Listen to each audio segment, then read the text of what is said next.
ዘፍጥረት ምዕራፍ 25 ላይ ከቁጥር 27 ጀምረን እስከ 34 ድረስ ያለውን በጌታ በኢየሱስ ክርስቶስ ስም አነባለሁ። የጌታ ቃል እንደዚህ ይላል። በጌታ በኢየሱስ ክርስቶስ ስም ልጆቹም አደጉ። ኤሳው ጎበዝ አዳኝ የበረሃም ሰው ሆነ።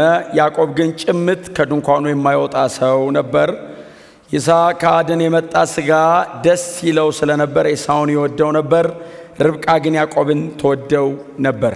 አንድ ቀን ያዕቆብ ወጥ እየሰራ ሳለ ኤሳው እጅግ ተርቦ ከዱር መጣ። ኤሳውም ያዕቆብን ቶሎ በል በጣም ርቦኛልና ከዚህ ቀይ ወጥ አብላኝ አለው። ስለዚህም ስሙ ኤዶም ወይንም ቀይ ተባለ። ያዕቆብ በመጀመሪያ ብኩርናህን ሽጥልኝ አለው። በጣም ክሪቲካል የሆነ ሰው። በመጀመሪያ ብኩርናህን ሽጥልኝ አለው። ኤሳውም እነሆ ልሞት ደርሻለሁ፣ ታዲያ ብኩርናው ምን ያደርግልኛል አለ። ያዕቆብ ኤሳውን እንግዲያማ አስቀድመ ማልልኝ አለው። ስለዚህ ማለለት፣ ብኩርናውን ለያዕቆብ ሸጠለት። ያዕቆብ ለኤሳው እንጀራና የምስር ወጥ ሰጠው። እርሱም ከበላና ከጠጣ በኋላ ተነስቶ ሄደ። ኤሳው ብኩርናውን እንዲህ አድርጎ አቃለላት ይላል። ጌታ የተባረከ ይሁን። የዘፍጥረት ምዕራፍ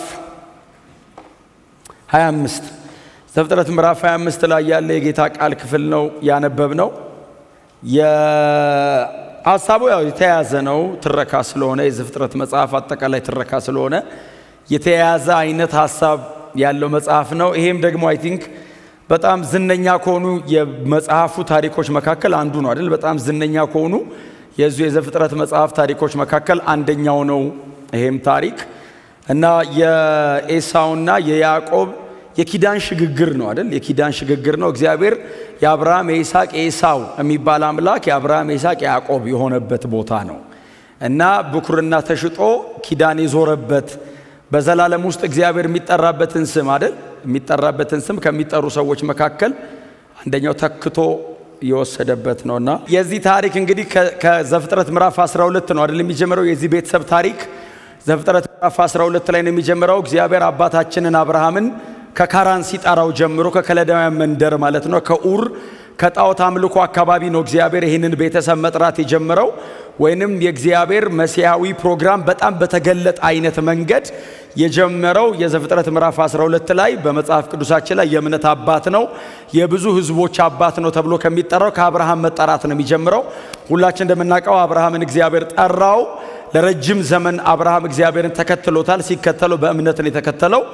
ከሱ በፊት ሊያየው የሚችለው ሞዴል ሊያደርገው የሚችለው የእምነት አባት የለውም።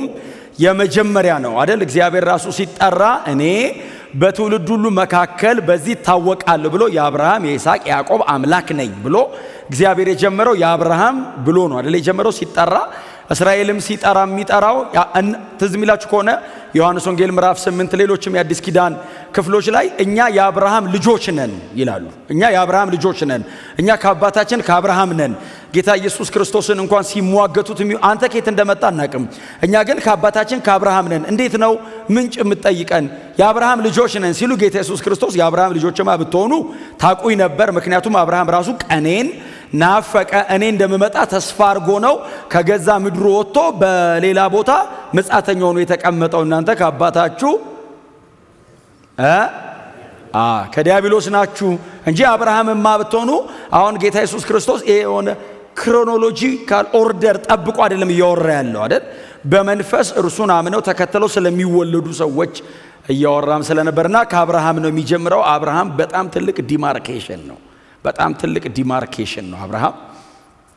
እና አብርሃም ረጅም ዘመን ጠብቆ እንደምታውቁት በጣም ዋጋ ከፍሎ ተሰቃይቶ የአብርሃም መንገድ ለስብከት በጣም ይመቻል፣ ለመኖር ነው የሚከብደው። ስበከው ብባል እኔ ብዙ ጊዜ ሰብኬው ማቃለሁ፣ ዛሬም ራሱ ብደግመው ደስ ይለኛል። በጣም ኢንስፓየር ያደርጋል አይደል? የአብርሃም ታሪክ የሄደው መንገድ፣ የሰውየው ውሳኔ፣ ጭካኔ። እኔ የአብርሃም መድከሙን ሁሌ ስለምናወራው እንጂ በዛ ሁሉ የመከተል 25 ዓመት በመጠበቁ ሰው ፌል አረገ ቢባል አሁን ፌል አረገ ነው እንደሚባለው ራሱ 25 ዓመት በደረቁ ሕግ የለው፣ መንፈስ አልተሞላ፣ ጸጋ የለው፣ ልሳን አይናገር፣ ሰኞ ሮቡድ እየተገናኙ አይጸልዩ። በጌታ እኮ አብርሃም ብቻ ነው። አብርሃም ብቻ እኮ ነው በጌታ። እግዚአብሔር እኮ ሰው አለኝ ብሎ የሚመጣው አብርሃም ጋር ነው። እግዚአብሔርን ከአብርሃም ውጭ የሚያውቀው የለም። እግዚአብሔርም ሰው አለኝ ካለ የሚመጣው አብርሃም ጋር ነው። ኑ እስቲ እንጸልይ እንዳይል እግዚአብሔርን የሚያውቅ የለም። በጣም እስራኤል እኮ አንዳንዴ እኮ ትመካብናለች የተመረጥነን ምናምን እያሉ እንጂ የጀመሩት እኮ አብርሃም ጋር ነው። አብርሃም እኮ የከለዳውን ባቢሎናዊ ነው። ሳራ እኮ ኬጢያዊ ናት እኮ። ኤርምያስ መጽሐፍ ላይ ትዝ አይላችሁም እንዴ? ተመኩ በጣም ቀና ሲሉ ቆይ ኑ ላስታውሳችኋል። አባትህ ከለዳዊ እናትህ ኬጢያዊ። እኔ አይደል መርጬ ጥሩ ያረኩ እና መርጦ ወጣው ሰውየው። በዛች አይነት በጣም ሽርፍራፊ መገለጥ ናት። ብቅ ብሎ ውጣ አለው። እሺ ብሎ ወጣ። ከ14 ዓመት በኋላ መጥቶ ልጅ እሰጥሃለሁ አለው። እሺ አለው። አብርሃም በጣም ተስፋ እንዳይቆርጥበት ስለፈለገ ቀን ውጣና አሸዋ ቁጥር፣ ለሊት ኮከብ ቁጥር አለው። ተቆጥሮ አያልቅ። አብርሃም እድሜው ያልቃታል እንጂ ቆጥሮ እንደዚህ አፈናውን ባይዘው በ120 ዓመቱ ቆጥሮ አይጨርሰው። ቆጥሮ የት ጋር እንደጀመረ ይጠፋበታል። ስትመልሰው እንደገና መልሰው ነው አመጣት። ዘርህን እንዲያረጋዋለሁ ይሏል። አንድ ልጅ የለውም ዘርህ እንዲሆናል ይሏል። ማታ ወጣ። ኮከብ ከየት ጋር ትጀምራለህ ለመቁጠር? የሆነ መጀመሪያ ቢኖረው እኮ ላቆጣጠር ይመቻል። ከየት ጋር ነው የሚጀምረው? እንደዚህ ነው አትቆጠርም ይለዋል። እረ እግዚአብሔር ሆይ እኔ አንድ ልጅ ጉዳይ ያሰቃየኛል፣ አንተ ኔሽንስ ህዝቦች ያረጋለሁ ትለኛለህ። በምጥ በሲቃይ በብዙ ጥበቃ አንድ ልጅ ተገኘ። ያው እኔ ኪዳን ያለውን ልከተል ብዬ ነው እንጂ እስማኤልም አለ እና ይስሐቅ ተወለደ። ከዛ ይስሐቅን መወለድ ብቻ አይደለም ማለት የነዚህ ልጆች አባት ማለት እኮ ነው። የነ ያዕቆብና የነ ኤሳው አባት የአብርሃም እንግዲህ የልጅ ልጆች ናቸው እነዚህ። እና ይስሐቅ ተወልዶ በጥንቅ የተወለደ ሰውዬ በ100 ዓመቱ የተወለደውን ሰው እግዚአብሔር ተነሳ አለው። አብርሃምን አቤት አለው። ተነስና ወደ ሞሪያ ምድር ሂድ ደግሞ አለው። ምን ላድርግ አለው። ይህንን አንድ ልጅን ሰው ወስድ ያለው። በዚህ ሁሉ ጥበቃ፣ በዚህ ሁሉ ጸሎት፣ በዚህ ሁሉ ጾም፣ በዚህ ሁሉ ሲቃይ፣ በዚህ ሁሉ እምነት፣ በዚህ ሁሉ መከራና ፈተና መካከል የተወለደ አንድ ልጅ እስማኤልን ሰዋው አትለኝም? ይስሐቅን ለምንድን ነው ሲለው፣ አይ ዘር የሚባረከው በዚህኛው ነው። መሲያዊው ላይን ያለው በይስሐቅ ነው። እሱን ረደው። እግዚአብሔር እንደማይዋሽ ቃል እረድ ካለ እረድ ነው። እግዚአብሔር ያሳርደዋል፣ አይዋሽም። ደግሞ የብዙ ሕዝብ አባት አደርጋለሁ ያለውን በሱ በኩል ነው። እሱም እውነት ነው፣ እረዶም እውነት ነው። የሕዝቦች አባት ትሆናለን በዚህ ልጅ ነው። አምጥተ እረዶም ይሄንኑ ልጅ ነው። ሁለቱም ልክ ነው። ሁለቱንም ያለው እግዚአብሔር ነው። እሰጣለሁ ብሎ ሰጥቶኛል። ግደለው ካለኝ ይገለዋለሁ። ወስጄ አርድለትና ከዛ እግዚአብሔር የሞታ አስነስቶ ልጄን ተመልሼ ይዤ ከሞት በተነሳ ልጄ በኩል የብዙ ሕዝብ አባት ሆናለሁ። አብርሃም ያመነው ይሄን ነው። እኛ ዘፍጥረት 22ን አንብበን ስለጨረስን ነው በግ አለ የምንለው። እግዚአብሔር በግ ያዘጋጃል እኮ ነው የምንለው እኮ እኛ እኮ ገና ጸሎቱን ስንጀምር። በግ እንዳለ እኮ አብርሃም እኮ ያውቃል። እግዚአብሔር ነው የሚያውቀው። አብርሃምስ ልጁን እንደሚያርድ ነው የሚያውቀው። ልጁን ይዞ ሄደ ሞሪያ ምድር። ዘፍጥረት 22 እኔ በጣም የሚያመኝ ክፍል ነው። ከዛ ልክ እግዚአብሔር ያሳየው ተራራ ጋር ሲደርስ በማለዳ ተነሳና ባሪያዎቹን እናንተ እዚህ ቆዩ አለ። ከአህያው ጋር እዚሁ እናንተ ቆዩ አለ። ልጁን እንጨት አሸክሙ ቢላ ሲዞት ና ተከተለኝ አለው። እየሄዱ እያለ አይደለም የሚለው ብላቴናው እንደዚህ ያለው አባቱን። አባቴ ያለው አቤት አለው። መሰዊያው ይሁንና አለው። አዎ ቢላው እሳቱም ይሄው እዚህ ጋር አለ አለው። አዎ በጉ የት አለ አለው። እሱ እኮ ነው በጉ።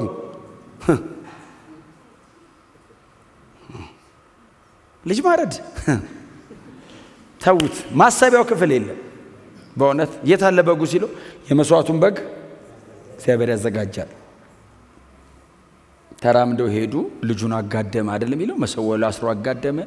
ሊያርድ ቢላ ብድግ። ይሄንን ልጅ ኦሬዲ ልቡ ላይ ጨርሷል አይደል? መሬት ላይ ነው የቀረው።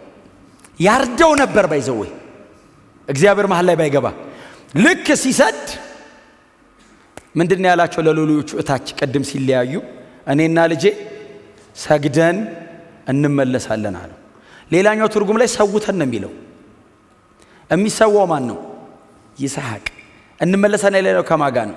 ከይስሐቅ ጋር። አርደዋለሁ፣ የሚቃጠል መስዋዕት አረጋዋለሁ። አዎ እግዚአብሔር አመድ ከምሮ ልጄን ይመልስልኝና አብረን እንመጣለን። እማርደውም ይሄንን ነው፣ መስዋዕት ማረጋውም ይሄንን ነው፣ ይዤው መመጣውም ይሄንን ነው።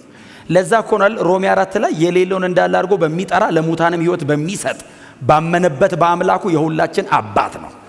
አብርሃም የሞተ ሕይወት ይሰጣል ብሎ ያመነው ልጄን አርጄ እገለዋለሁ፣ እግዚአብሔር ያስነሳዋል።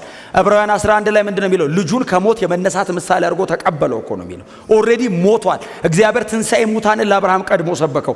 ኢየሱስ ሳይነሳ ገና እግዚአብሔር እገላለሁ አስነሳለሁ አለው። አንተ አንድ ልጅን አልከለከልከኝም አለው። አዎ እኔ አንተ ልጅ አልፈልገውም አለው። መስዋዕት አድርጌ አልቀበልም ያንተ ልጅ። በግን ላቅርባለው እግዚአብሔር በሰሰበቅ የታሰረ በግ ሰጠው። የሞሪያ ምድር አብርሃም የሰዋበት ተራራና እግዚአብሔር ልጁን ኢየሱስን የሰዋበት እዛ የራስ ቅሉ የጎልጎታ ተራራ ጂኦግራፊካሊ ይተያያሉ። ባይዘው ተራሮቹ እዚህ ተራራ ላይ አንተ ልጅን ሰውታል፣ እዛ ተራራ ላይ ልጅን ሰዋለሁ አለ። እዚህ ተራራ ላይ እኔ በግ አቅርቤያለሁ፣ እዛኛውም ጋር እኔ አቀርባለሁ አለ። ኢየሱስ የእግዚአብሔር በግ ነው። ክብር ለኢየሱስ ይሁን። በዚህ መንገድ ጳውሎስ ገላትያ 3 ላይ እግዚአብሔር አስቀድሞ ለአብርሃም ወንጌል ሰበከው ይላል። ወንጌል ተሰበከለት አብርሃም ይላል። እንዴት አይነት ጉድ እኮ ነው እኮ በእውነት ዘፍጥረት መጽሐፍ እኮ ያለቀው እኮ እዛ ጋር እኮ ነው።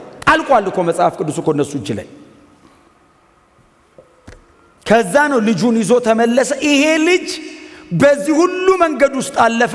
ከዛ ወደ ባቱኤል ተላከ። ኤሌዘር ትዝ ይላችኋል ሄደ ሚስት ለማምጣት ኢቭን ለዚህ ልጅ ሚስት ለማምጣት። ለምን? ላይኑ መሲያኒክ ነው። መስመሩ ኢየሱስ የሚመጣበት ስለሆነ ያገኛትን አምጣና አጋባው አይደለም ያለው። ሂድና አለው እንደዚህ እንደዚህ እንደዚህ እንደዚህ እንደዚህ ብሎ ክራይቴሪያ ሲያስቀምጥ እንዴ ባላገኝስ ሲለው ለዚህ ጉዳይ ቢያስፈልግ አምላኬ መልአኩን ከፊት ይልከዋል አለው። ዝም ብሎ ሚስት ይዞ መምጣት አይደለም አለው። ጉዳዩ መሲያዊ ነው እና ይሄንን ለማድረግ መልአክ ካስፈለገ ይላካል አለ ከፊት እና ይሄንን የሚያስተካክል መልአክ ይመጣል። ለምን? እኔ ወንጌል ገብቶኛል። ይሄ ልጅ ኖርማል አይደለም፣ መሲያዊ ነው። የኢየሱስን መምጣት መሞትና መነሳት በዚህ ልጅ አይቼዋለሁ። ይሄ እኔ ዛሬ በልጅ ያየሁት ነገ ስጋ እንዲለብስ በዚህ ልጅ በኩል ነው እግዚአብሔር መሲያዊ ግንድ የሚያመጣው እና ሚስት እንኳን ስታመጣለት የተመረጠ ነው። ካላልኩ ሀገር አምጥተ ሚክስ ለማድረግ እንዳትጥር ብሎት ሄዶት እዚህ ላቻ ርብቃ እንዴት እንደተገኘች። ይሄ ሰውዬ እኮ ገና ነው፣ ገና ጎልማሳ እኮ ነው። ኤሌዘር የአብርሃም ሎሌ አይደል? ግመሎቹን አጠጥታለት አብልታለት ምን ትሪት አርጋው እቺ ናት አለ። አወቃት። ከዛ ወደ ቤቷ ወስዳ ባቱኤል ይባላል አባቷ። ወደ ቤቷ ወስዳ አስቀምጣ ከቤተሰብ አስተዋውቃ በጣም ስትንከባከባው ኤሌዘርን አዩትና የርብቃ ቤተሰቦች ቁጭ በለው አካሉት። አልቀመጥም አለ። ለምን? ጌታዬ አብርሃም ይጠብቀኛል አለ እና ይዣት ለሄድ ነው የመጣሁት ርብቃን። ለማን ነው የምትወስዳት? ለአብርሃም ልጅ ለጌታዬ ነው። እንደው እኔ ነኝ እንደው አብርሃም ብለው እንጂ ለጌታዬ የሚል ቃል አለው ከፊት ባይዘው። ለጌታዬ ለአብርሃም ልጅ ሚስት ትሆን ዘንድ ወስዳታለሁ አለ። ሰጡት ይላል። አልቀመጥም አለ። ወዲያው ይዟት ተመለሰ። አገባ። ሲያገባ 40 ዓመቱ ነው። እነሱ ያኔ 160 ምናምን ነው የሚኖሩት። በ40 ዓመቱ አገባ። ከዛስ አገባ ይልና ቀጥሎስ አልወለደችም። እኔ እኮ በእውነት እኮ ነው የምላችሁ መለኮታዊ ፕሮግራም ያለበት መንገድ እኮ ናቹራሊ ያለበት ችግር ናቹራል እኮ ነው እኮ። አልወለደችም። ይስሐቅ ለመወለድ 25 ዓመት አስጠብቋል። ያገባት ደግሞ ርብቃ አልወለደችም። ይስሐቅም እግዚአብሔርን ለመነ የሚል ቃል አለ ባይዘው። አግብታ አይ ቲንክ በ20 ዓመቱ ይመስለኛል። በ40 ዓመቱ አገባት። በ60 ዓመቱ ነው ልጅ የተወለደለት። 20 ዓመት ተጠብቋል ለልጅ እነሱ ቤትም። እግዚአብሔርን ሲለምን እግዚአብሔር የይስሐቅን ጸሎት ሰማ ይላል። ርብቃ ጸነሰችልና መንታ ነበሩ ይላል። 2 መንታ ናቸው ይላል። ጸነሰች፣ ስሙኝ፣ ጸነሰች ይላል። መንታ ነው የጸነሰችው። ከዛ ጸንሳ ያለ በውስጧ ይገፋፉ ነበር የሚል ቃል አለ። በጣም መጽሐፍ ቅዱስ እኮ የሚገርም ነው። ሙሴ ነው የጻፈው። አሁን እኛ ዝም ብለን ባይዘው መንታ ተጸነሰ ከዛ ተወለዱ ብለን እኛ ታሪኩ ላይ ነው። ውስጥ ይገፋፋሉ። ሲገፋፉ ርብቃ ምንድነው ትግል ነው እንዲህ ነገር አይደለም ያለችው። እግዚአብሔርን ጠየቀች ይላል። ምንድነው የሚያሰቃዩኝ? ቃል በቃል ለሱ እኮ ነው ያለችው። ምንድነው ትግል አለ እግዚአብሔር እዚህ ውስጥ ሲላት፣ እግዚአብሔርም ለርብቃ መለሰላት 2 ህዝቦች አንቺ ውስጥ አሉ አላት። ኔሽንስ ነው ማለት ህዝብ፣ 2 ህዝብ ነው አንቺ ውስጥ ያለው ሲል፣ ከዛ ቀድሞ እግዚአብሔር እንደዚህ አላት፣ ታላቁ ለታናሹ ይገዛለታል ሳይወለዱ። ይሄ ሉዓላዊ ምርጫ ነው። ያው ታላቁ ለታናሹ ይገዛል ከተወለዱ በኋላ። አይዞሽ ህዝብ ስለሆኑ ነው የሚጋፉት አላት። መሬት ላይ የሚቀጥላል አላት። እዚህ ውስጥ ነው የጀመሩት። ታውቃል እምታስተውሱ ከሆነ እንደዚህ አይነት ታሪክ ዘፍጥረት 38 ዘፍጥረት እንደዚህ አይነት ታሪኮች አሉት። ትዕማር አርግዛ ትዝ ይላችኋል። ፋሬስና ዛራ የነሱማ እኮ አትወጣም ሙሉ እኮ ነው። እኔ በዚህ ውስጥ ሆኖ ልጅ ያስባል የሚለው ነገር አይደል? ዛራ ቀድሞ ሲወጣ አይደል አዋላጇ ፈተል አሰረችለት፣ አመለጠ። ስታስርለት ፋሬስ ከኋላ ጎትቶ መጽሐፍ ቅዱስ ሲናገር ጎተተው የሚል ቃል ስላለ አንተ የ9 ወር ሕፃን ይጎትታል ማለት ነው። እኔ መጽሐፍ ቅዱስ ካለ አምናለሁ። እኔ ሰው አድጎ ራሱ አይጎትትም ብዬ ነው። እኔ አሁን አልጎትትም። እኔ አሁን ጥሎብኝ መጋፋት አልወድም። በጣም የሚያሰቃየኝ እንኳን ጥዬ ነው የሚሄደው። በእውነት ትንሽ እንትን ካለ ከተንገጫገጨብኝ እርግፍ ነው ማድረግ። ያው ፍሬክስ ታውቃለህ፣ እርግፍ ነው በቃ እርግፍ አስወጣለሁ። እንዲህ ግፊያ አልወድም። አለ ደግሞ የሚወድ ይኸው ስቦ አስገብቶት ከዛስ በቃል እንዴት ጥሰህ ወጣ አይደል ያለችው። ይሄኛው ቀደመ አይደለም ያለችው። እንዴት ሃው ጥሰህ ወጣ ብላ ፋሬስ እና ዘፍጥረት ላይ አለ ትንቅንቅ መሲያኒክ ነው። አሁን ፋሬስ ቀድሞ ስለወጣ ኢየሱስ ግንድ ውስጥ ባይዘው ፋሬስ ነው ያለው፣ ዛሬ የለም። አሁን አወላለድ ላይ እኮ ነው ሾለክ ብሎ ወጣ። መሲያኒክ ላይ ነው ገባ። በቃ የመጀመሪያ መጣ። እነ ኤሳው ቤትስ ኤሳው ቀድሞ ተወጣ፣ መሬት መጥቶ ተቀበለው አድጎ። ያኛው እዛ ውስጥ ነው ቀድሞት የመጣው። ይሄኛውስ እየተጋፉ የመውለጃዋ ጊዜ ሲደርስ አዋላጇ ሁለት እንደሆነ አወቀች ይላል። እኔ ለምን ተደግሞ እንደተጻፈ አላውቅም። መንታ እንደሆነ ኦሬዲ እኮ አውቃለች እኮ መንታ እንደሆነ። ከዛ ደግሞ ሊወለዱ ሲሉ ሁለት እንደሆነ ታወቀ ደግሞ ሚላል። ድጋሚ ነው ባይዘው የተጻፈው። እኔ ኦሬዲ መጀመሪያ ማውቃል፣ ድጋሚ ደግሞ ሁለት እንደሆነ። እንግዲህ አዋላጇ መሰለችኝ መጀመሪያ እግዚአብሔርን የሰማቸው ርብቃ ናት፣ በኋላ የሰማቸው አዋላጇ ናት። ሁለት እንደሆነ አወቀች ይላል። ሲወለዱ የመጀመሪያው ኤሳው መጣ። ጦረኛ ነው ልጅ፣ መሬት ወርዶም የዱር ሰው ነው። ሾለክ ብሎ መጣ። ሲመጣ ሰውነቱ በሙሉ ጸጉር ነበር የሚል ቃል አለ። እናንተ አንብቡት። ጸጉር ነበር ይላል። አየችው ኤሳው። ከዛ ያዕቆብ ተረከዙን ይዞት መጣ ነው የሚለው። ባይዘው አልቻለውም እንጂ ሊያስቀረው ፈልጓል። ምን ያርገው? ያኛው የዱር ሰው ነው። መሬት ወርዶ ራሱ እኮ ጦረኛ ነው። ሄዶ ይላል እኮ ከበረሃ ነው ባይዘው አድኖ ይመጣል ነው የሚለው። ከአንበሳ ምናምን ጋር ነው የሚውለው። ሲያድግም አልቻለውም። ታውቃለህ፣ ገንጥሎት መጣ። ያዕቆብ ብኩርናውን የተቀበለው ተደባድቦ አይደለም፣ በልጦት ነው። ዋይዝ ነው፣ እሳት ነው። ያዕቆብ በጣም ክሪቲካል ነው ልጁ እና አውት ስማርት አረገው። ይጠብቀው ነበር የት ጋር እንደሚወስዳት። የተነገረ ነገር አለ። ያችን የተነገረች ነገር በምን አይነት መንገድ እንደሚያመጣት፣ ምክንያቱም ትንሹ ትልቁን ይገዛዋል የሚል ቃል አለ። ኦሬዲ እግዚአብሔር ተናግሯል። ስለዚህ ሲዘጋው በዛ መዘጋት አለበት። የያዕቆብ ምርጫ ብቻ ሳይሆን የእግዚአብሔርም ሐሳብ ስለሆነ ኢንፍሉዌንስ አድርጓል እግዚአብሔር ቀድሞ መጥቶ። ክብር ለአምላካችን ለእግዚአብሔር።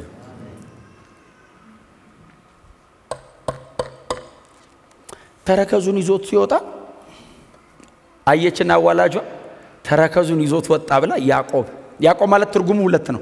ብዙ ጊዜ ግን የምንሰማው አታላይ ነው የሚል ትርጉም አለው የሚለው ነው። ኦፍ ኮርስ ይኖረዋል አይ ቲንክ። ግን ዋና ትርጉሙ ተረከዝ ያዥ ማለት ነው። ባይዘው ምን ማለት መሰለ? ተረከዝ ያዥ እግር በእግር የሚከተል ማለት ነው። ከተወለደ በኋላ ራሱ ይጠብቀዋል። ሲራመድ ጠብቆት ያዕቆብ የጓዳ ሰው ማለት ምንድነው? የጓዳ ህይወት ያለው ማለት ሳይሆን የኪችን ወጥ ሲሰራ አይደል እንዴ? ወጥ ሲሰራ የሚላል አነበባችሁ? ምን ያህሎቻችሁ ትችላላችሁ? ወጥ ይሰራ። በጣም አደገኛ ነው። የምጣፍጥ ነገር ነው የሚሰራው።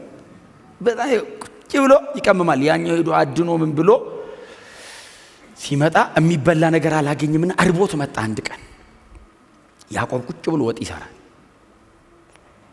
እያስተካከለ እየቀመመ ምን እያለ ወጥ ይሰራል። እናቱ ተወደው ነበር ይላል። እሱን ለምንድነው አይጠፋም አጠገቧ። አባትየው ደግሞ የእንትን ስለሚወድ ስጋ ነገር ስለሚወድ አድኖ የሚያመጣ ወልጆን የአባቶች ድካም እና ይሄኛው ቁጭ ብሎ ጠበቀው። እርቦት ሲመጣ ያዕቆብ የሚጣፍጥ ቆንጆ ምግብ እየሰራ እያለ ሲደርስ እንደዚህ ያለ ጮክ ብሎ ከምትሰራው ቀይ ወጥ ስጠኝ። ኤዶም የሚል ስም የተሰጠው ባይዘው ቀይ ማለት ነው ትርጉሙ። እና አግሬሲቭነቱን ባህሪው በጣም ሆት መሆኑን የሚያመለክት ቃል ነው። አፍተር ኦል ቀይ ወጡ ጋር ብቻ የተገናኘ ሳይሆን ከባህሪውም ጋር ልጁ ሆት ነው፣ በጣም አግሬሲቭ ነው። ከምትበላው ቀዩ ከምትሰራው ቀዩ ስጠኝ ሲለው ያዕቆብስ እሰጥሃለሁ መስጠቱን ዝም ብዬ ግን አልሰጥም አለው። እንዴት አለው? ብኩርና እንሽጥልኝ። ተረከዙን ይዞ ማስቀረት ፈልጎ ያላገኛትን ብኩርና ቤት ውስጥ ጠበቀ። ብኩርና እንሽጥልኝ አለው። ብኩርና ምን ያደርግልኛል አለው። እሸጥልሃለሁ አለው። ምግቡን ብቻ ስጠኝ ቶሎ። አይ እንደዚህ አይደለም አለው።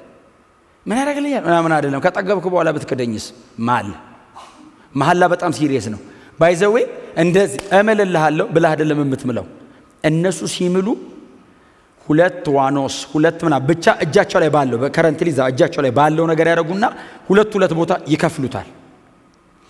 መሐላ ስታረግ ይሄንን መሐላ ባፈርስ እንደነዚህ ልሰንጠቅ ብለህ ነው ቃል የምትገባው። ባይዘዌ ሰውና ሰው ኪዳን የሚያረግበት መንገድ ነው እሱ። ስለዚህ ማልልኝ ሲለው እንደማትክዳት አድርገህ ነገ ማንም ሰው ቢመጣ እኔ እናንተ መሐላ እንዳረግን መካድ አትችልም። አዎ ሰንጥቀን እናስቀምጣው፣ ቶሎ እናርጋት አለው። ስለ ራበህ ጎናቸው ያሉ ሰው የከፈልከውን ዋጋ ከፍለ ብኩርናህን ጠብቅ በሉት። አያችሁ፣ ለፍታችሁ ያላመጣችሁትን ነገር ተጠንቀቁለት። ኤሳው ያገኘው በመወለድ ነው። ታግሎ አይደለም፣ ጾሞ አይደለም፣ ጸልዮ አይደለም፣ ተግቶ አይደለም፣ ለፍቶ አላመጣውም። በነፃ ነው የሰጠው። ጸልዮ ግን አያገኘውም ካጣው። ብኩርና ነው። ብኩርና ማለልኝ ትዝ ይላችኋል። እግዚአብሔር አብርሃምን አስምሎት ያውቃል። አብርሃምና እግዚአብሔር አብርሃም ከሰው ጋር መሐላ ገብቶ ያውቃል። አይ ቲንክ እንደገና ደግሞ ያዕቆብና ላባ ናቸው የገቡት። ሌላ ዘፍጥረት ላይ አይደል?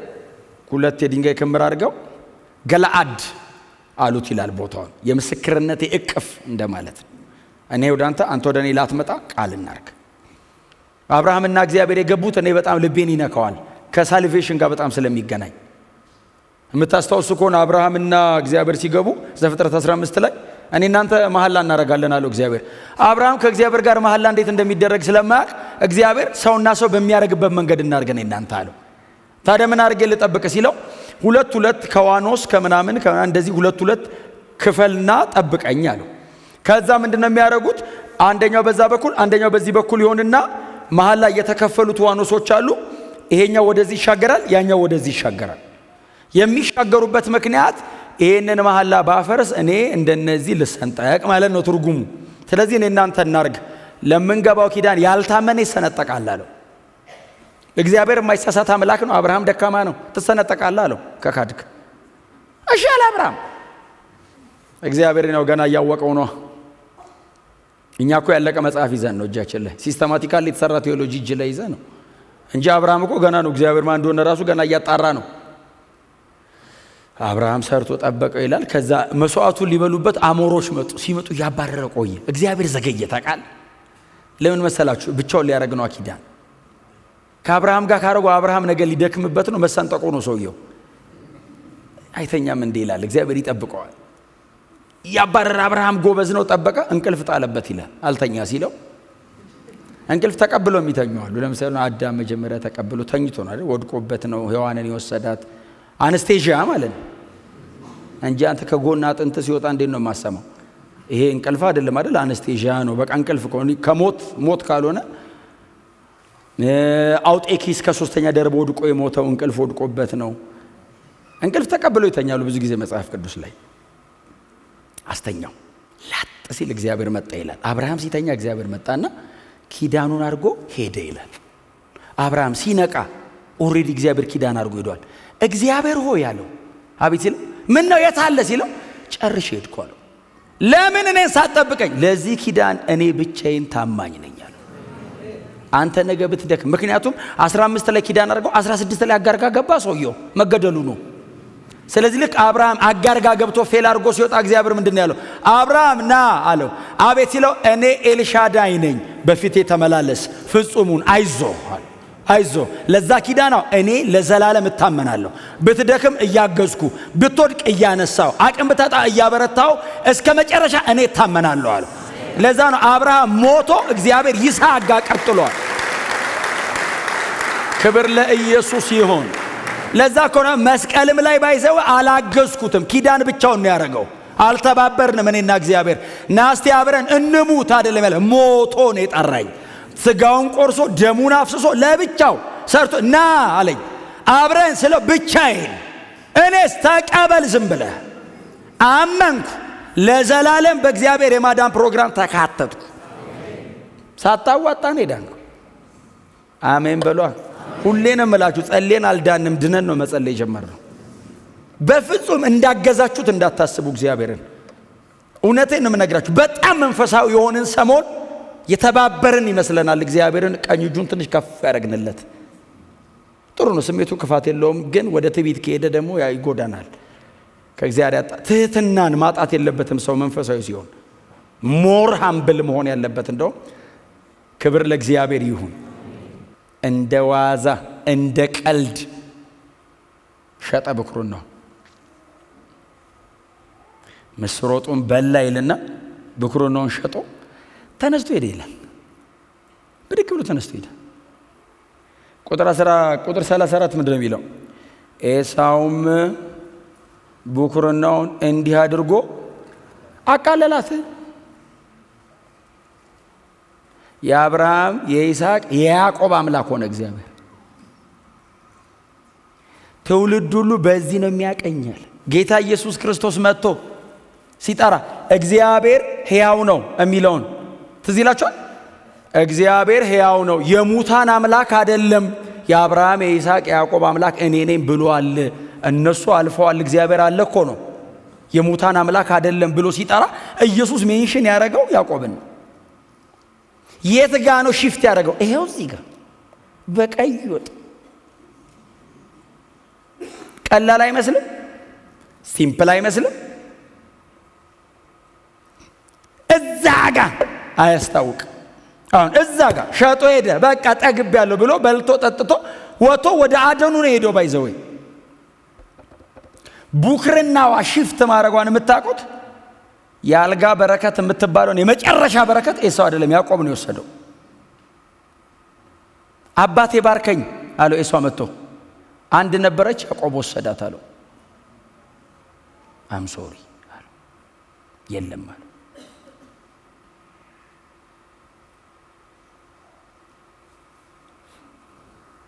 በጣም ነው የሚገርመኝ። ሚልኪያስ 1 ምዕራፍ 1 ሚልኪያስ ምዕራፍ 1 ቁጥር 2 ላይ ነው ያዕቆብን ወደድኩ የሚለው። እግዚአብሔር ያዕቆብን ኤሳውን ጠላው የሚለው እግዚአብሔር ጠላውት አይደለም እኮ ኤሳውን። ቡክርናውን ያቃልላል አለ። ቫልዩ አያረገኝም አለ። ምንም አልመስለውም አለ። ይብላ ይጥገብ፣ ሆዱ ይስተካከልለት እንጂ ነገር ቀጥ ይበልለት እንጂ ቼክ አያረገኝም አለ። በጣም በትህትና አጠገባቸው ልሰው ብኩርናን እንዳታቃለል በሉት። በጣም በእውነት ነው የምላቸው። አሁን ይሄ ሁሉ ህዝብ እንግዲህ እስከዛ እስከ ጥግ እስከ እንዲህ እንጻው ምን ሁሉ ሰው ሞልቶ እንደው በእውነት ነው የምላችሁ ይሄ ሁሉ ሰው ከሰማኝ ዛሬ በቃ እግዚአብሔር ያዋጣዋል። አሜን ነው። በእውነት እንደዚህ ዋጋ ከፍላችሁ መታችሁ ዝም ብላችሁ እንዳትሄዱ። በዚህ ሁሉ መንገድ መዘጋጋት መሃል አልፋችሁ መታችሁ ቸርች ገብቼ ወጣው እንዳትሉ። ምን ተባላችሁ ባል? ብኩርናን እንዳታቃልል ተባልኩ። እንዳትሸጥ አይደለም። ለመሸጥ እኮ ማቃለል ይቀድማል። ምንም የማይመስልን ነገር ነው እንደ ቀልድ መንገድ ላይ የምጥለው። በነፃ እግዚአብሔር የሰጠን ነገር በዋጋ ከፍለን ማምጣት ስለማንችል ነው። አንዳንድ ነገሮችን ጸልየን ማግኘት እንችላለን። ድነትን ግን ጸልይ አታመጣውም። በእኔ ትጋት ስለማይመጣ 1000 ዓመት መሬት ላይ 1000 ዓመት በንጽህና ብኖር 1000 ዓመት እንደው በቃ ተንቀጥቅጬ ብኖር ልድን አልችልም። በምንም አይነት መንገድ ላመጣ ማልችለው ነገር እግዚአብሔር በነፃ ነው የሰጠኝ። ጸልዬ ላገኛቸው የምችላቸው ነገሮች በጣም ቀላል ናቸው። ሁሌ ነው የምላችሁ። እኔ እዛም ቆላስይስንም ሳስተምር ብዙ ጊዜ ተናግሬያለሁ። ለመኖር ከምንም በላይ አስፈላጊው ነገር አየር ነው። አየር በነፃ ነው። አየር ሂሳብ ቢኖረው እግዚአብሔር ለትንፋሽ ክፈል ቢል በተወለድን በጥቂት ሰከንድ ወደ ጌታ ማን ይከፍላል? ቢሉን ከየት ትከፍላለህ? ሰው አይኖርም መሬት ላይ ቆጣሪ ቢቀመጥ እዚህ ላይ ስስት ጠር ቢል ወር ላይ ቢመጣ የቆጣሪ አተነፍስም አይቻልም። ለመኖር ዋናውን በነፃ ነው ያደረገው። በጣም ብዙ ከፍለን የምናገኛቸው ነገሮች ባንከፍልና ባይመጡ እንዳንኖር አይከለክሉንም። ብዙ ጊዜ ለኤክስትራ ነገር ነው ብዙ ነገር የምናወጣው። ማግኘት የማንችለውን ብንለፋ የማናመጣውን ነገር እግዚአብሔር በነፃ ነው። በጣም ሲምፕል ሆኖ ስለመጣ በጣም በቀላሉ ስለተገኘ ነገሩ ቀላል ነው ማለት አይደለም። ድነቴ ዋጋ ስላላስከፈለኝ ቀላል ነው ማለት አይደለም። ብዙ ጊዜ ሰው ድነሃል አመስግን ስትለው ምንም አይመስለውም። ወገቡን ታሞ ሲድንስ የምስጋና ፕሮግራም ወገብን ተፈውሰ ከዛ እኮ በ70 ዓመት እኮ ያመሃል እንደገና ከዛ በ100 ያመሃል ከዛ ከነጭራሹ እንደቆምክ እኮ ይፈርሳል። አሮጌ ነው ይለዋል እኮ መጽሐፍ። ዘላለማዊው ነው ማመስገኛ መሆን ያለበት። እስቲ አሜን በሏ። ድነትን ማንም ሊሰጠኝ አይችልም። ለዛ ነው እግዚአብሔር ኢቭን እወዳችኋለሁ ብሎ እንኳን ሊሰጠን አይችልም። ልጁን አስከፍሎታል። ድነት ልጁን እኔ ጋር በነፃ ይምጣ እንጂ እግዚአብሔር በነፃ አላረገውም። ላቃልለው አልችልም። ለምን? እግዚአብሔር የከፈለውን ዋጋ፣ እግዚአብሔር የሄደውን መንገድ፣ እግዚአብሔር የመጣውን ርቀት ማሰብ ከቻልኩኝ ከድነቴ በላይ የሚያንገበግበኝ እግዚአብሔርን የሚያንገበግበውም ነገር የለም። ድነት በእኔ በኩል ማመስገኛ ነው። እጄን አንስቼ ስንዘምር ቅድም አይታችኋል አይደል? በቃ መዳን ሪጆይስ የምናደርግበት ነው። በእግዚአብሔር በኩልስ ይንገበገባል። አባት ወይኔ ይላል። ምን ነው አንድ ልጄን ከፍዬ እኮ ነው የሰጠሁት ይላል። እግዚአብሔርን ልጁን አስከፍሎታል። እኔን በነፃ ነው። አንድያ ልጅ መስቀል ላይ እስኪሞ ሲያጣጥር ጸጥ ያለው ለድነት ነው። እኔ ጋር በነፃ ይምጣ እንጂ ነገሩ በነፃ አልተገኘም። ኢየሱስን ሕይወት ጠይቆታል። ኢየሱስ ሰው ሆኖ መስቀል ላይ መሞት ነበረበት እኔን ለማዳን። ላቃልለው አልችልም። አቃለላት ይላል። ታውቃለህ? አቃለላት። በእግዚአብሔር ምርጫ በነፃ የተሰጠው ነገር አቃለላት። ምን ያደርግልኛል? ብኩርና ሽጥልኝ ሲለው ምን ያደርግልኛል?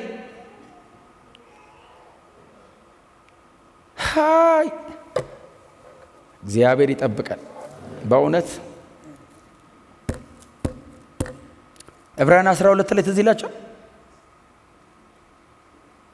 ብኩርናውን እንደሸጠ እንደ ኤሳው እንዳትሆኑ ይልና ቀጥሎስ በብዙ ምጥ በእንባ ቢፈልጋት ሊያገኛት አልቻለም።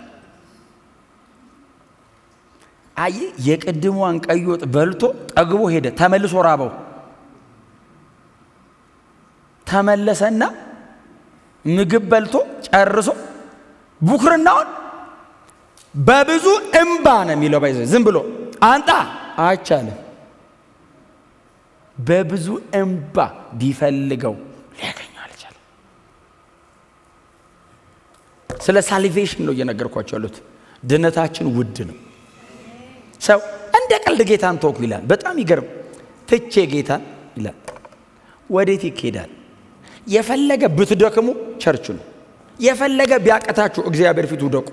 ምንም ብትሆን ኖ እግዚአብሔርን ጠበቁት ይላል አንዳንድ ሰው። ከዛስ ጠበቁት ከዛስ የት ሄዳል? ጠበቁት እየጠበቁት ሞትኩ ነው ማለት ያለብን። ከእግዚአብሔር ወዴት ይኬዳል? እግዚአብሔርን ጠብቄ ሲቀርብኝ ቀረ። የት ሄዳለ? ምን ሜጃ አለ? ከእግዚአብሔር ውጭ ያለው ሰይጣን ነው። ሰው አይደለም ያለው። ባይዘው ወይ እግዚአብሔር ነው ወይ ሰይጣን ነው። ውሸቱን ነው። ሰው አለ፣ እከሌ አለ፣ እነንተና አሉ ያሉም። ወይ የእግዚአብሔር ነው፣ የእግዚአብሔር ካልሆነ ወይ የሰይጣን። ከሁለቱ ውጭ ዓለም የለም። እግዚአብሔርን ጠብቄው ታግዬ ለፍቼ ጾሜ ጸልዬ አልመጣለኝ ዶት እጠብቀዋለሁ። 4 ነጥብ የለውም። ዝም ብዬ እጠብቀዋለሁ። ደግሞ ይመጣል። እንኳን እግዚአብሔር ሰው ይመጣል። ለዘላለም አመኘው ለ70 ዓመትማ መጠበቅ አይከብደኝም።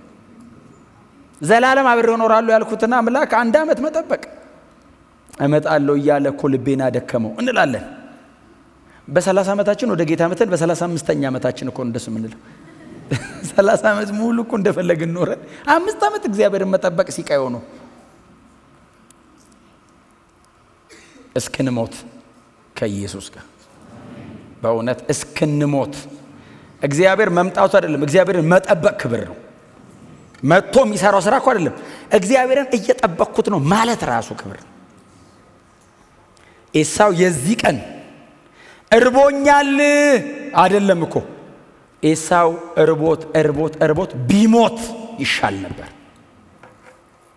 ምክንያቱም ድሬስት ያለው የመጽሐፍ ቅዱሱ የእግዚአብሔር የማዳን ፕሮግራም ላይ ኤሳው ሲገባ ብኩርናውን ሸጠ፣ ብኩርናውን አቃለለ፣ ብኩርናውን አላገኘም፣ ቢፈልገው በእንባ አላገኘም ተብሎ ነው የተዘጋው ታሪኩ። በጣም ማይነር በምትሆን ነገር የምትጠብቁትን ጌታ ሚስ አታርጉት። ክብር ለኢየሱስ ይሁን። እግዚአብሔር ተጠብቆ የሚቀር አምላክ አይደለም አይደል? አፍተር ኦል እኛ ከዚህ በኋላ የምንጠብቀው መሬት ላይ በህይወቴ ላይ እግዚአብሔር እንደዚህ ያደርጋለሁ ብሎኝ ምናምን የሚለውን ብቻ አይደለም የምንጠብቀው። ኦፍ ኮርስ እሱንም እግዚአብሔርን የተናገረ ያደርገዋል። እኔ አንድ ነገር ብቻ ነው የምጠብቀው ከዚህ በኋላ የጌታ የኢየሱስ ክርስቶስን ዳግም መመለስ። በቃ እሱን ብቻ ነው የምጠብቀው።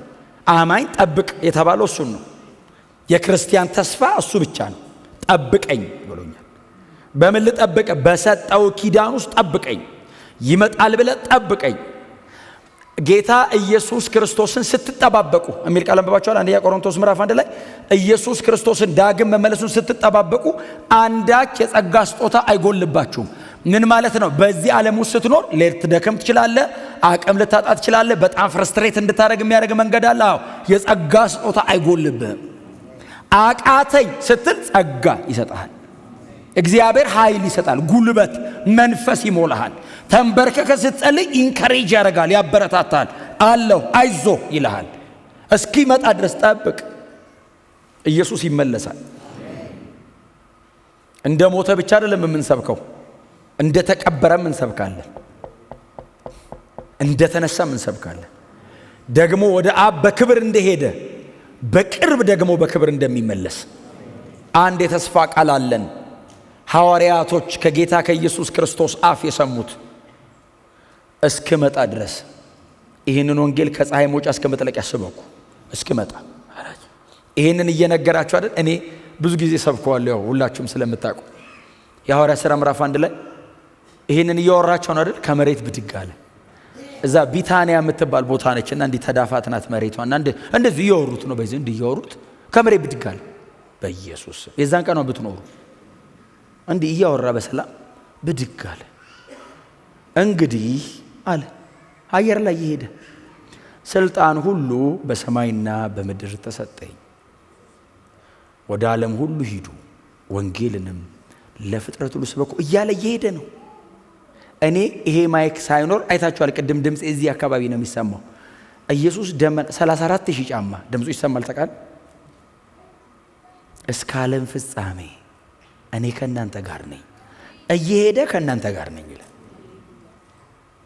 የሚጋጭ የሚመስል ግን እውነት ብርሃን። እስከ ዓለም ፍጻሜ ድረስ እኔ ከእናንተ ጋር ነኝ ሲል ደመና ተቀበለችው። የገሊላ ሰዎች ምስኪኖች፣ የኛ አይነት 11 እኮ የኛ አይነት ነው።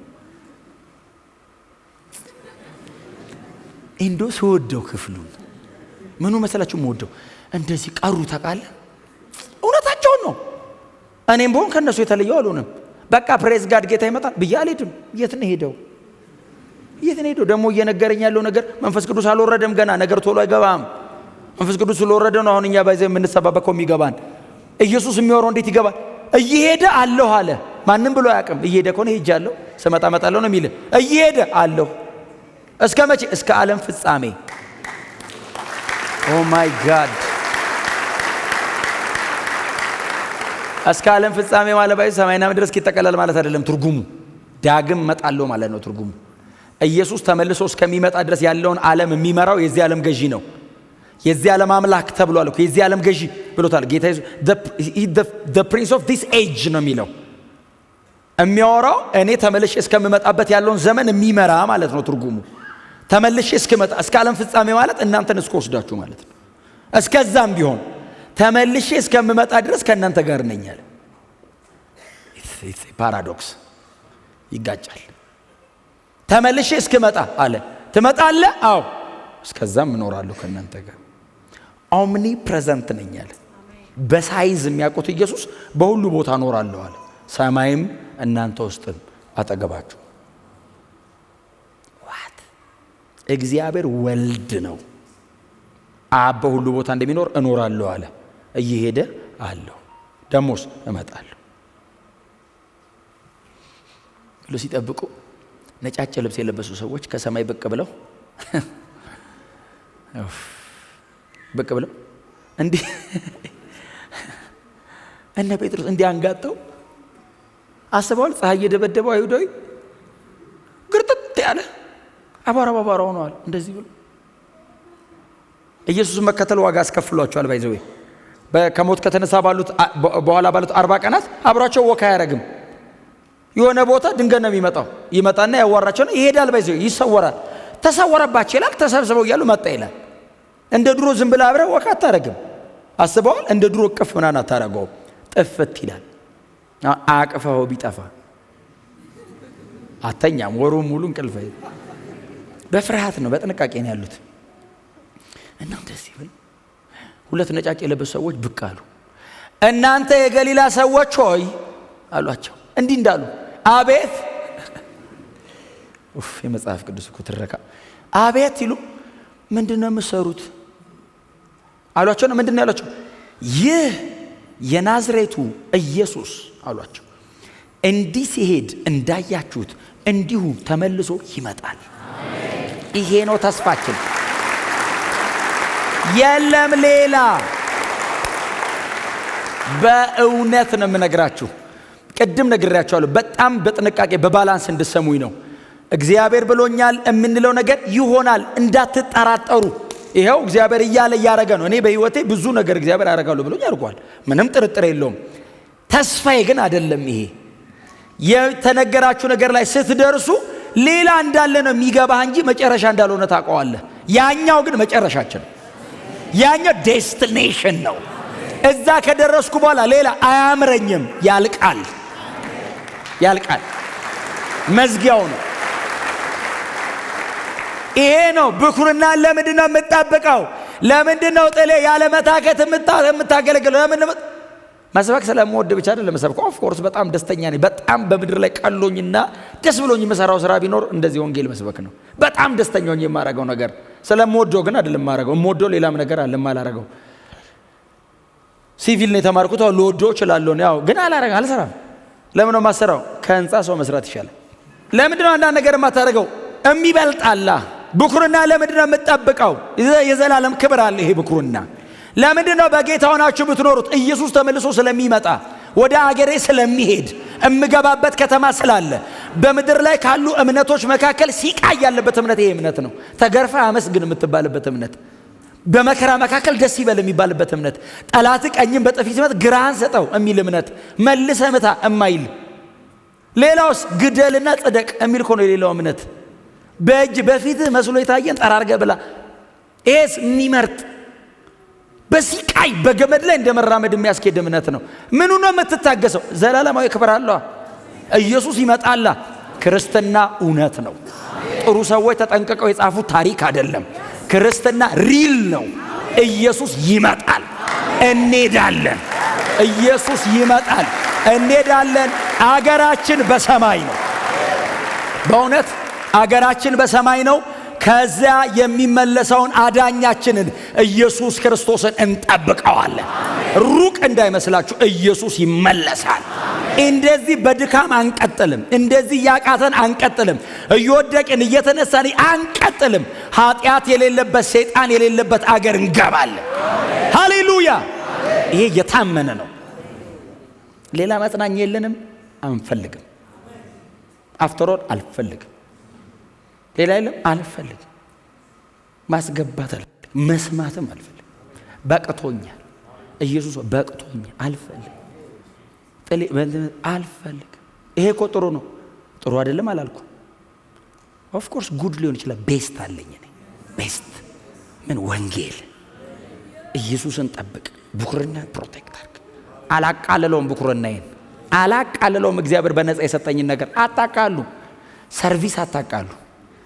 ሰሚሽን አታቃሉ፣ ሆሊነስን አታቃሉ፣ ራይቸስሙን አታቃሉ። ፕሮቴክት አድርጉት። እስቲ አሜን በሉ። ጮክ በሉና ኢየሱስ ይመጣል በሉ። እስቲ ኢየሱስ ይመጣል። እንዳትረሱት። መንገድ ላይ ስትሄዱ ኢየሱስ ይመጣል። ምንም መከራ ውስጥ ገባ ኢየሱስ ይመለሳል። እና ውልቅ ብዬ ነው የሚሄደው። ውልቅ ላልመለስ ፎር ጉድ። እስቲ አሜን በሏ።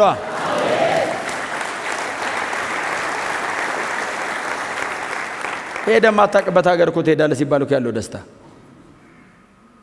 ሊሄድ ነው ተብሎ እኮ ለስንት ሰው ይወራል። ማንም ወንበዴና ነፍሰ ገዳይ የሚሄድበት ሀገር ሄደ። ኤቲስት የሞላበት ዓለም ዋው! ሰማይ ፀሐይ የለም እኮ እዛ። ፀሐይ የለም ማለት ኢየሱስ ያበራል ማለት ብቻ ሳይሆን አትቃጠልም ማለት ነው። ወበቅ የለም፣ አትታፈንም። ክብር ለስሙ ይሁን።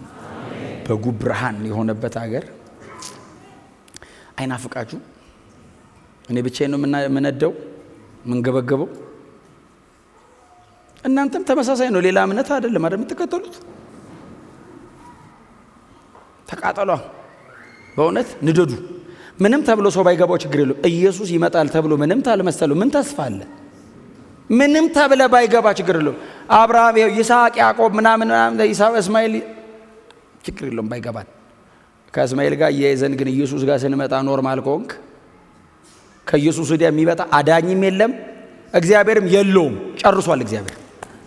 እግዚአብሔር የለውም። ቢኖረው ይልክ ነበር። የለውም። የመጨረሻው እሱ በቃ ልጁ ነው። የመጨረሻው the least የመጨረሻ ብቻ አይደለም። ኢየሱስ በቂ ነው። ከኢየሱስ ወዲያ አያስፈልግም። በቂ ነው። አልቋል። ጨርሶት ነው ሄደው። አብ ፈገግ ብሎ ጨርሷል። ሳቀ። ደስታዬ አለ ልጁን አይቶ። በቃ ስሙልኛ፣ ተከተሉልኝ። ጨርሷል። ስለሌለው ብቻ አይደለም፣ አልቋል። ክርስትናን ኢየሱስ ዘግቶት ነው የወጣው። ጀማሪ ብቻ ሳይሆን ፍጹም አድራጊም ነው የዚህ እምነት። ኦተር ብቻ አይደለም፣ ፊኒሸር። ተሳክቶልሃል የሚባለው ኢየሱስን ስትመስል። ጥሩ ሰው አይደለም የምንሰራው እዚህ ቤት። ሳይኮሎጂካሊ ትሪት የተደረገ በጣም ደግ ሰው አይደለም እየሰራን ያለው። ክርስቲያን ነው እየሰራን ያለ ነው። ዓለም የማትወደው ዓለምን የማይወድ ሰው ማለት ነው። ጠላት እኮ ነው የምናፈረው። በእርግጥ የሰው መውደድ ይስጣችሁ፣ ግን ክርስቲያን ኮንክ ዓለም ይጠላል፣ አንተም ዓለምን ትጠላለህ። ጳውሎስ ያለው አንድ ቃል አለ፣ እሱ ልናገርና ልጨርስ። ጳውሎስ አንድ ቃል ተናገረ። አንደኛ ተሰሎንቄ ላይ ትዝ ይላችኋል። በጥንቃቄ ኑሩ፣ በመጠን ኑሩ፣ ቢቻላችሁ ከሰው ሁሉ ጋር በሰላም ኑሩ ምናምን ያለ መከራቸው። ምንድነው የሚለን ሰውዬ ሲሉ ጌታ ኢየሱስ ክርስቶስ አላቸው በቅርብ ይመጣል። ከዛስ እስከ ደመና ድረስ ነው የሚመጣው። ለማን ነው የሚመጣው? ለኛ ለምናምነው ነው የሚመጣው። ዓለም ሁሉ አያየውም እና እኛ ብቻ ነን የምናየው የዛን ቀን። አማኝ ብቻ ነው የሚሄደው የዛን ቀን። ለኛ ነው የሚመጣው። አዎ፣ በዚህ አይነት የህይወት አቋም ውስጥ ቆዩ። ድነታችሁን ጠብቁ። አትንገጫገጩ። በፍጹም እንዳታዘርፉ፣ ብኩርና እንዳታስወስዱ። አካሄዳችሁን አስተካክሉ አለ። መከረ ኢየሱስ ይመጣል እስከ ደመና። ከዛ ሳሉት በጣም ኢንተረስቲንግ ነው ደግሞ ጳውሎስን እኔ ጳውሎስ የጻፈውን ራሱን የሳወራው ራሱ በጣም እንትን ይለኛል። ደግሞ ጳውሎስን ራሱን ዝም ብለህ ሳለው። ጴጥሮስ ራሱ እኮ የሚሰማው ከጳውሎስ ነው። የወንድማችን የጳውሎስ መልእክቶች ትንሽ ጠንካራ ናቸው ብሎ ጽፏል። እሱ ራሱ ለመረዳት አዳጋች ናቸው አለ። እንግዲህ ለጴጥሮስ ከከበደው ለሌላው በቃ ሰው በጣም ጥልቅ ነው፣ ሩቅ ነው ማለት ነው አይደል? የራፕቸርን ትምህርት ባይዘው ጳውሎስ ብቻ የጳውሎስ የሚባል ቴዎሎጂ አለ። ስካቶሎጂ ላይ የጳውሎስ ብቻ የሚባል አለ። የመጨረሻ ዘመን ትምህርት ጳውሎስ ያወረደው መገለጥ ማለት ነው። እየፈጩ አንዷ ትሄዳለች አንዷ ትቀራለች ብሎ ጌታ ኢየሱስ አስተምሮናል። ጳውሎስ ደግሞ አካሄዱን ነገረን። እንቱና ዲቴል እና የሚበሰብሰው የማይበሰብሰውን የተዋረደው የከበረውን ይለብስና በቅጽበት አይን ብሊንክ ማለት ነው። ቅጽበት አይን ማለት ሲሉ የለ እንትን ብለና ተቀይረናል። ከሜዳችን በፊት ባይዙ ተቀይረን ይሆናል። ከግብጽ እስራኤል ስትወጣ አብረው የወጡ ግብጻውያን ነበሩት። እዚህ ምንላችሁ ከሆነ አብረው የወጡ አሉ። መሃል ላይ አብረው ሾልከው እግር ይዘው ሰማይ እግር ተይዞ አይኬድም።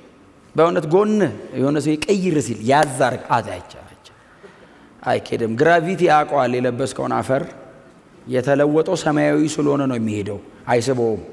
ግራቪቲ ሴንስ ያደርገዋል። ይሄ ማቴሪያሉ እዚህ ነው። አያው እንዲህ ስታሰማምረው አይመስልም እንጂ እዚሁ አፈር ነው። ለዛ ኮነ ሲጸልዩ አዲስ አይን ከሰማይ ወረደ አይልም። እንትፍ ብሎ ጭቃ ብኩቶ ለጠፈው ነው። ስፔሩም እዚሁ አፈር ዝም ስለማይመስል ከብለል ሲሉ ድምቀውና ስትሏን አላልኩም እናንተን በእውነት ግን ነው። እውነቱ እሱ ነው። ዝቅ እንዳላረጋችሁ ብዬ ነው። እውነቱ እሱ ነው። ያኛው አካል ሰማያዊ ነው። ጌታ ኢየሱስ ከሞት ተነስቶ አሁን በአፊት የለበሰውን ልብስ ማለት ነው የምንለብሰው አካል ለብሰን አለ ኢየሱስን በደመና ልንቀበለው አለ። እሺ ተቀይረን አሁን እናንተው ነው እንዳልሰማ ሰው ብትሰማው የተሰሎንቄ ሰዎቹን እስቲ የመጀመሪያ አድማጭ ተቀይረን እንቀየራለን ይባባላሉ ጎን ለጎን። ደብዳቤውን የተሰሎንቄ የቸርቹ መሪ ቆሞ እያነበበ እንቀየር አንተ እንቀየር እንለወጣለን ይላል። ከዛስ ቆይ አንዴ ስሙ አልጨረሰም እኮ ምዕራፍ 4 ከዛ ሲሉ በደመና ልንቀበለው እንነጠቃለን። በደግ ወዴት? ወደ ሰማይ። ኢየሱስ ደመና ድረስ ይመጣል፣ እኛ ደመና ድረስ እንሄዳለን። ደመና ጋር ነው የምንገናኘው። መሬት ያለ ህዝብስ አያይም። ቆላስይስ 3 ላይ አንድ በጣም ወዳት ቃል አለች። ኢየሱስ ሲገለጥ የዚያን ቀን ከእርሱ ጋር በክብር ትገለጣላችሁ የሚል ቃል። አሁን ከእርሱ ጋር ተሰውራችኋል። አሁን አይ ለአንዳንድ ሰው ወንጌል ብንነግረው አይገባውም፣ ይሰድብሃል። ለምን? ተሰውረሃል። አንደርሳን የንጥቀት ቀን ነው ባይዘው እንኳን ክርስቲያን ሆንኩ እያለ የምንዘምረው የዛን ቀን ዓለም ሁሉ ያያል። ጌታ ኢየሱስ ደመና ድረስ ይመጣል፣ እኛ ደመና ድረስ እንሄዳለን። ከመሬት ሰብስበው መላእክት ይዘውን ይሄዳሉ። ከአራቱም ነፋሳት መላእክት ናቸው ሰብስበው። የማይቆጠር ህዝብ ነው ከመሬት የሚሄደው ባይዘው የዛን ቀን። እንግዲህ እነ ጳውሎስ ጀምሮ በአዲስ ኪዳን እንኳን ከ2000 ዓመት በላይ ማለት የፈጀው አስቡት። የማይቆጠር ህዝብ መሬት ራሱ የዛን ቀን ባላንሱን የሚስት ይመስለኛል። ብዙ ነው ከሆድ ውስጥ የሚወጣው መሬት ራሱ የምትወዛወዝ ይመስለኝ። አስባችሁታል? ማርች እናደርጋለን። እውነት ዘጸአት እሱ ከግብጽ ወደ ከናን አይደለም ከመሬት ወደ ሰማይ። ትክክለኛውን ዘጸአት የዛን ቀን አብርሃምም አለ፣ እነዚህ ይስሐቅ እና ያዕቆብም አሉ፣ ሙሴ አለ። ኢቭን የብሉይ ኪዳን ዘጸአት መሪው ከኛ ጋር ነው የሚወጣው። እሱ ራሱ እዚህ ነው ያለው። ማንም የትም አልሄደም። እነ ጳውሎስም አብረውን ነው የሚሄዱት። ጂሰስ ያ ቀን ታላቁ ቀን፣ የክብራችን ቀን፣ ክርስትና በክብር የሚቀጥልበት ቀን፣ ሃሌሉያ፣ እውነተኛ ሽግግር የምናደርግበት ያ ቀን። በቃ ይሄን ነው የምንጠብቅ። ለምንድን ነው ብኩርናን የማታቃልለው? ለምንድን ነው በስነ ስርዓት የምትኖረው? ለምንድን ነው ከጌታ ጋር አብረ ለመኖር የምትጸልየው፣ የምትጾመው፣ የምትተጋው፣ የምታገለግለው፣ የምትለፋው? አንድ ቀን አለ ከፊት፣ አንድ ቀን አለ የሚወደኝን ጌታ ፊት ለፊት የማይበት፣ እሱ ደግሞ ለእኔ መኖሪያ የሚያዘጋጅበትን የዛን ቀን ያስተዋውቀኛል። ወስዶ ያዘጋጀውላችሁ መንደር ይላል። የከተማው ኦፕኒንግ እኛ የምንሄድ ቀን አብ በልጁ ምክንያት ያዘጋጀው። ምክንያቱም ወደሚወደው ወደ ፍቅሩ ልጅ መንግስት ነው አፈለሰን የሚለው ስፍራ አባቴ ቤት ብዙ መኖሪያ አለ ብሎ እኔ ደግሞ አዘጋጀ። ብዙ ነው፣ ሰማይ በጣም ትልቅ ነው። ለእናንተ የሚሆን አለ ስፍራን ያዘጋጃለዋል። ጌታ ኢየሱስ የሆነ ሪፊውጅ ካምፕ ውስጥ ልታጉረን ነው ስትሉት እኔ ባለውበት በዚያ ከኔ ጋር ነው የምትሆኑት አለ። ኢየሱስ አጠገብ ነው የምንሆነው። ባይዘይ ሰማያው እንዲህ ሲሰድ እኛ ነው የሚነካን። እጅን ከሰደድክ ኢየሱስ ነው የምትነካው። ጎን ለጎን እዚህ ነው የምንነካካው። እዛ ሰፊ ነው፣ መሃላችን ኢየሱስ ነው ያለው። በዚህ ምክንያት ብኩርናችንን እንጠብቃለን። ክብር ለኢየሱስ ይሁን።